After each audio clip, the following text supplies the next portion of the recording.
So first I want to talk about Kaladin, even though the last portion that I've read has been pretty Shallans heavy. The reason I want to talk about Kaladin is because I got something right. So I did have a suspicion, and I don't think it was too difficult to guess this, but I had a suspicion that Moash was involved in the attempted assassinations of the king, and it turns out I am correct. Turns out Moash has a hatred for the king. We find out a bit about it. And this is really problematic. And the reason this is really problematic is because Kaladin now knows that Moash, I believe, made an attempt to kill the king. What? He's supposed to be protecting the king, and he doesn't instantly just arrest Moash. Like, that's insane, right? So this causes such a big problem that if anyone else finds out that Moash was behind it, and they now know that Kaladin knows that Moash was behind it, where does that leave Kaladin? Like, this is such a terrible decision unless I'm missing something here. So he said that he would meet the people behind the plot outside of Moash. And obviously that is exciting, like it opens up a lot in the plot, but I just can't believe how ridiculously stupid and unhonorable that decision seems to be from Kaladin. Like, I know I'm beating this point to death, but it just seems so dumb. Like, if Dalinar finds out and he says to Kaladin, oh my god, this guy was trying to assassinate the king. Kaladin's a very honest person. Honest, you know, pretty interwoven. There's just no scenario where that's okay. So it just feels like a really silly risk, but it does open up a lot of cool possibilities for the storyline. Main thing being, he's going to go and meet whoever Moash is in cahoots with. And there's a few options here. So this does open up a lot of options for who is put him up to it and who else wants the king dead. The first option is the Ghostbloods, and I think that's the most likely option. That will be my guess.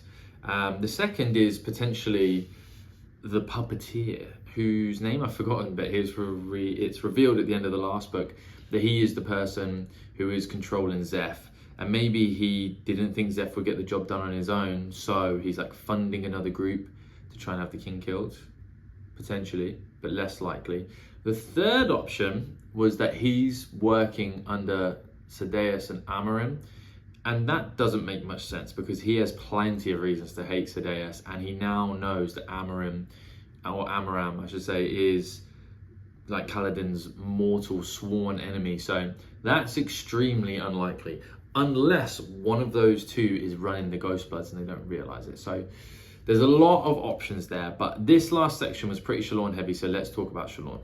Shallans does an amazing job. So she comes in and she manages to find quarters with a rich and powerful person, whilst also raising the excitement and interest in her across the Alefi kingdom, or at least across the Shattered Plains, and also raising how interested Adolin and Dalinar are in her. So it's a big W for Shallans there.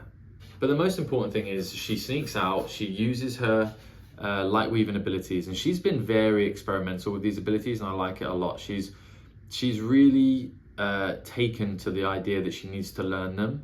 And I think it's because she doesn't have a whole bunch of other abilities inside of her. Like Kaladin already had a lot of skills. He was like a master soldier.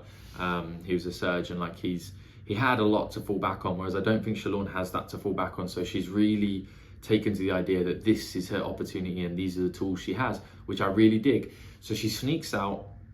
She kind of pushes the limits of her light weaving ability. So like putting that wall up when the person was following behind her, and just the overall disguise. And she goes to meet the person whose name I believe is pronounced Mraize.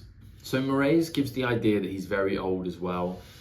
I initially thought that maybe he's a herald, but I've just been making a lot of guesses about people being heralds. I even have more guesses in this video coming up that someone else is a herald, so I'm probably definitely going over the top. But he seems like a very old and wise, if not extremely evil person. And he has some very interesting things and characters around him.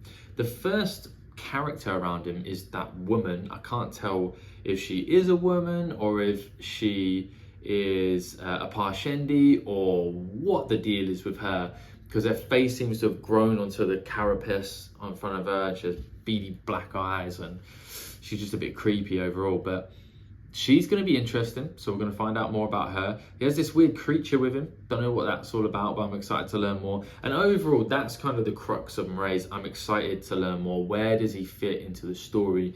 Do I think the Ghostbloods, is the Ghostblood like the big enemy of everything? You'd have to guess so at this point, but I do think that the king who has ordered the deaths of all of the noble houses across the country is more of an immediate threat. I think the Ghostbloods are going to be a deeper threat. But anyway, back to my guess. Is he a herald? Maybe not, but like something along those lines. But is there a chance that there are some of the heralds that would not be going along with the game plan of bringing back the Radiance and doing all of this? And my guess would have to be yes, because surely people would realize all over again that they did the betrayal and what that betrayal was. So yeah, it's an interesting one. Mraize is an interesting character. He's going to be a match for almost anybody. I don't know what his powers are though. Like for example, if Zeph had been commanded to kill Mraize, that would be a really interesting matchup, because we know that Zeph is probably the most powerful one-on-one fighter that we've seen. In fact, definitely, because he has mastery over the powers that he has. This Mraize character, we don't know anything about him, but we do know that he's very interesting, and he also has some interesting items.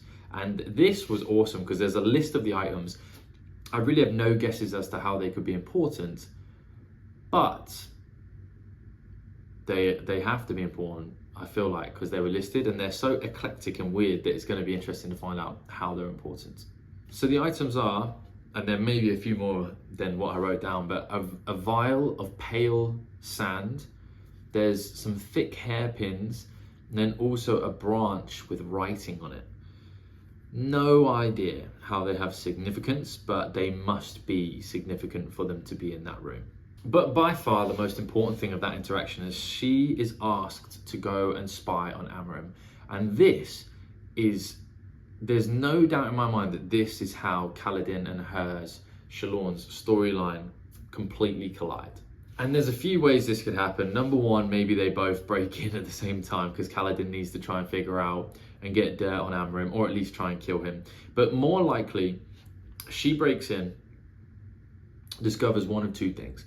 Amram is in fact super evil and trying to kill the king, or she discovers irrefutable proof that he did murder Kaladin's friends and attempt to murder Kaladin, or well, not really, sold him into slavery and stole the shard plate. So that would be really useful information to Kaladin, and she would use that politically. So I think that's how Kaladin and her storyline combine, is she breaks in, she does discover some crazy stuff about Amram, and then boom. But probably my favorite storyline and least favorite storyline, because of how depressing it is Shallans' past. So we get two flashbacks, one from 4 years ago, one from 3.5. The flashback from 4 years ago really shows the weight of the world on her father's shoulders. It shows the depths with which he has plunged with regards to his own opinion of himself, his own opinion of the world around him, his hatred of the world around him, and his clear lack of enjoyment for life. And it's pretty sad to watch because it feels very realistic. A tragedy has befallen a house and the leader is unable to snap themselves out of the stupor that they find themselves in. He's unable to bear what has happened, because what has happened is truly tragic. His daughter, in my opinion, his daughter has murdered his wife, which is obviously heartbreaking. So yeah, like he's got the world on his shoulders, and you can see the walls closing around him. He's full of anger, full of hatred, and the crazy thing is everyone thinks that he did it, so everybody hates him, and it's like a reaffirming vicious cycle where they hate him and therefore he hates them, and he hates him and they hate themselves, and there's just hate going round and round and round. And although Shallan definitely isn't just like guilty, like she's a murderer or anything like that, even though she is, you know, there's obviously extenuating circumstances and some things that were outside of her control, because I fully believe that she did some soul casting or something, you know, because she keeps saying like her mother's soul's in a box. It's frustrating to know that her inability to tell the truth to herself and deal with it is the downfall. And although her father is becoming a truly horrific man, somebody that you can't defend now, I can defend how he got there, it feels like, because I don't believe that he committed the murder, and his burden is almost not his own, and it's going to crush him, if it hasn't already crushed him. So the next flashback is 3.5 years later. They're at a fair. She kind of runs off. The family sucks. Like, everyone hates each other. No one's happy. Her older brothers run away. Her other two brothers are well on the way to becoming like alcoholics and recluses. And she honestly seems the least affected because she's just completely blocked out what happened from her mind.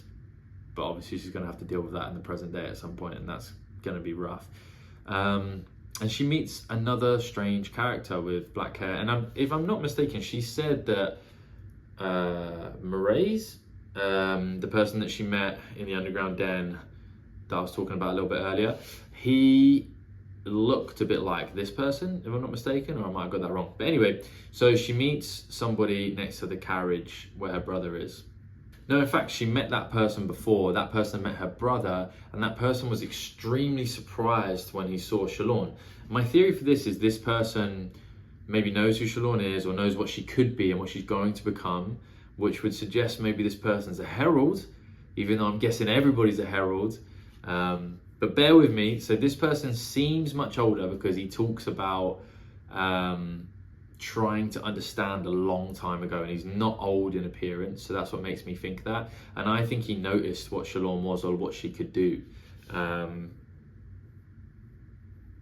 So yeah, there's another herald. There can't be that many heralds. There's only like 10, and I'm guessing that every other person is, but I stand by it. So the big mystery here is what happens between this point 3.5 years ago and now. And we have some clear facts, and the clear facts are: number one, her father's dead. Number two, she killed her father. Is that a fact, or is that something I've guessed? I feel like we know that now. I can't even remember. I'm certain she killed her father. I think we know that. It's the fact that she killed her mother is the guess. Her brother, her older brother, isn't around, and she has a shard blade. So if you take these pieces of information, you put them together, it's actually quite clear in my head what happens. So there has to be a showdown between her oldest brother, and her dad. In that showdown, she gets a hold of the shard blade, and her brother and her dad die. In what order that happens, I don't know. If I had to guess, I'd guess her dad and her brother fight. Probably her dad kills her brother, and that's how she gets a hold of the shard blade. But it would be very difficult for him to kill someone with a shard blade, so I don't know. But either way, that showdown goes down. Brother, dad, gone. She gets the shard blade. She definitely kills her dad. I would guess her dad kills her brother. So that's my guess there, and I feel like that's quite straightforward based on the clues that we have. But it is Sanderson, so something completely different could happen, of course, and that's the excitement of reading the books. But overall, from reading her flashbacks, and I know I keep beating this point up, it's quite sad. Like, it feels just, it's like almost difficult to read, you know, like the weight of the world on that family. And as I said before, like, I'm a bit frustrated with Shallan and her inability to face the truth. I know she was a child, and whatever happened was like probably an accident, and it was horrible, but I believe she killed her mother, and her dad is just completely shouldering that, and I feel a bit for him, even though he's turned into a pretty despicable person because of it.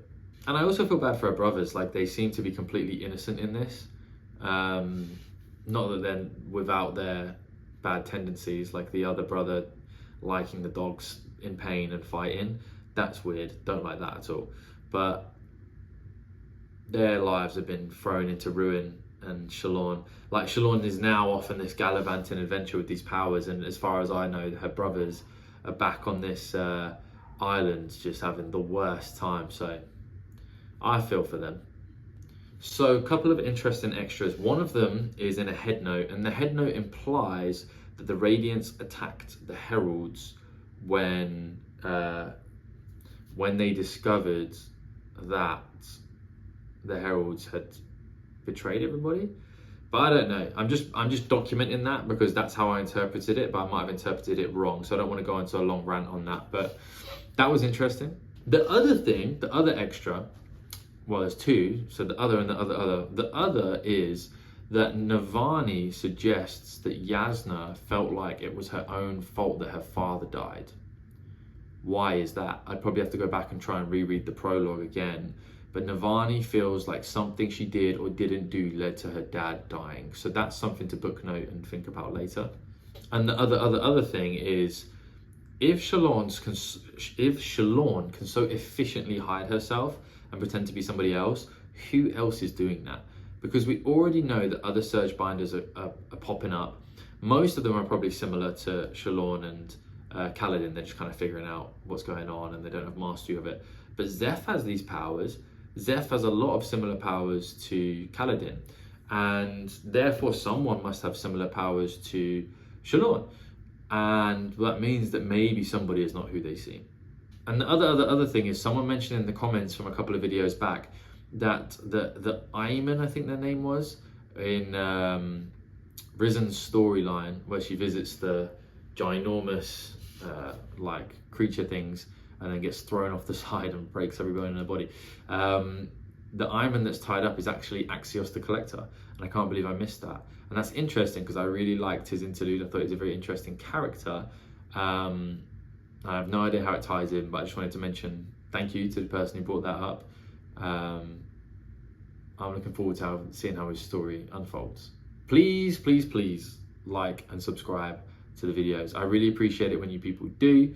Other than that, if you have someone else who loves this series, send them the videos. We'd love to have them along on the ride, and I will see you next Sunday, 10 a.m. Central Time.